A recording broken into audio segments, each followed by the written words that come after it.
Miklavževanje, ki je potekalo v Slovenskem domu v Monoštru, je organizirala Zveza Slovencev na Madžarskem. Pred obiskom Miklavža so si otroci ogledali praznično predstavo z naslovom Praznični Zim Bim Bim Miškinega gledališča. Po koncu predstave je dobri mož k sebi povabil pridne otroke in jih obdaril z darilom. Otroci so se Miklavža zelo razveselili in mu ob tem zapeli pesmico. Poglejmo, kaj je povedal prvi decembrski mož. Zelo velika čast me je letos doletela, da sem prvo na celem svetu obdaril porabske otroke. In zakaj? Ker so bili neverjetno pridni. Naučili so se ogromno pesmic, pa so bili pridni v vrtcu, so bili pridni doma in seveda jaz to vse vem, kaj ti moji parkeljni hodijo po svetu in to vse opazujejo in mi poročajo.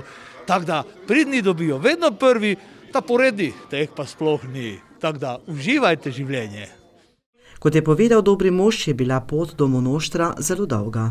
Zelo dolga pot je bila, tako da sem bil, komaj sem čakal, da so mi tu ponudili ta fotelj, da sem se lahko spočil malo. Res je bilo naporno, pa še kakšna dolga pot me čaka nocoj, ko še moram obdariti 66 milijonov 525 tisoč 333 otrok še moram danes obdariti.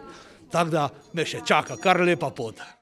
Miklavž je obljubil, da tudi drugo leto ponovno obišče pridne otroke v Slovenskem domu v Monoštru. Seveda, če se bodo otroci pridno učili pesmice, sigurno pridem.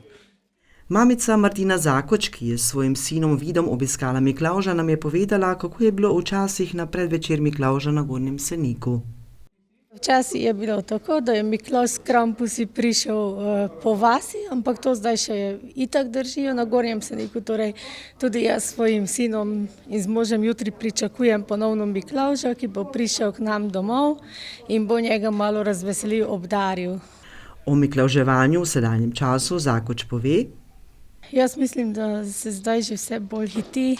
Tako miklavževanje kot Božič, vse že prej želijo starši narediti, ampak mi se še držimo tega, da na primer danes zvečer s pomočjo mamice bo naš 14-mesečnik pripravil svoje čevlje in mogoče mu Miklavž kaj tudi tam naloži. Vid se je današnjega prihoda Miklavža, kot pravi njegova mamica, zelo razveselil.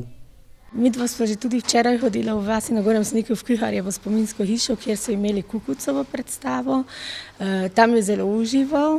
Zdaj je bil malo bolj tak zadržan, mislim, da zdaj še rana ura bila za njega, ampak tudi predstava mu je bilo zanimiva, pa Miklavža se je tudi razveselil. Zdaj pa že kriči za sladkarije, da mam.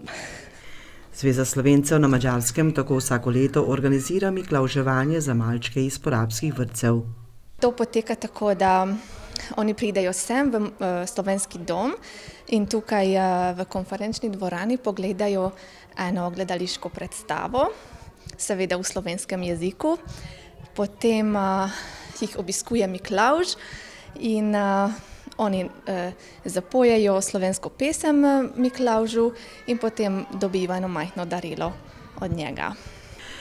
Miklavževanja se je udeležil vrtec iz Gornjega Senika, Sakalovcev, Števanovcev in iz Monoštra.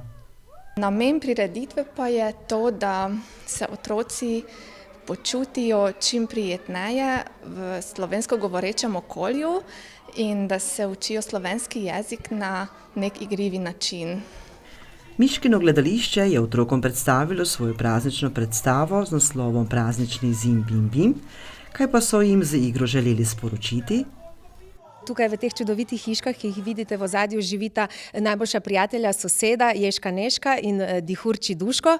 In ona dva si zelo želita v najlepšo deželo, ki se imenuje Zim Bim Bim. Ampak na koncu s pomočjo otrok ugotovita, da v bistvu ta Zim Bim Bim imata že doma, imata drug drugega, imata ljubezen, imata prijatelje, imata cimetov čaj, pa snežne kepe in okraske. In tako ugotovimo, da je v bistvu v tem času, pa ne samo v tem času bi jaz rada poudarila, ampak celo leto je pomembno enostavno iskren pogovor, pogled v oči in da si rečemo drug drugemu, da se imamo zelo radi.